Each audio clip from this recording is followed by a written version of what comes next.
Company तथ्य BPUT छात्र माने एसबू विषय एवं खूब सहजरे जापारे आउ केवल मोबाइल मेसेज मध्यम एभली सुविधा जोगाई दी एक वेबसाइट बीपीयूटी अलर्ट। यह सेवा आरंभ कर बीपीयूटी केते जन छात्र।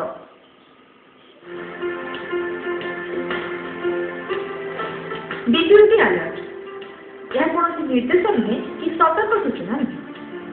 यह बीपीयूटी छात्र छात्री को उपादेय तथ्य और सूचना जोगाई देथिबा एक वेबसाइट।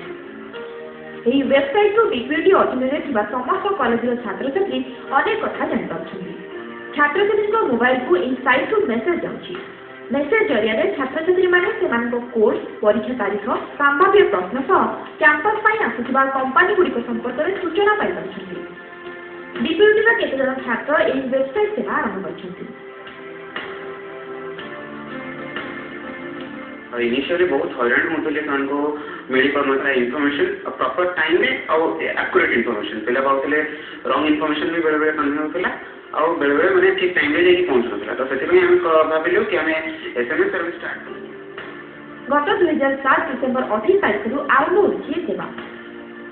बड़ कथा है सेवा पाइबा उपभोक्ता मानक कौन देय देवाक पड़ूना। मोबाइल को बीपीयूटी अलर्ट आसुवा मेसेज संपूर्ण मागणा। सारा देश में प्रथम कर छात्र छात्री द्वारा एवं सेवा उपलब्ध रही किंतु यह एपर्यंत कौन आनुष्ठानिक स्वीकृति मिल पारि। यूनिवर्सिटी भी सिस्टम स्टार्ट कर तो आमर जेहतु फास्ट थी इंडिया कहीं आम न रफिशियली होगा ही इंडिया फास्ट यूनिवर्सिटी एमएलएट करा लगे कम कर जेई प्रवेशिका परीक्षा संपर्कित समस्त सूचना बीपीयूटी अलर्ट माध्यम जोगाई दी। आगामी दिन में यह जरिया परीक्षा फल जणाइबार सुविधा भुवनेश्वर सुधाश्री दास, इटीवी महानगर।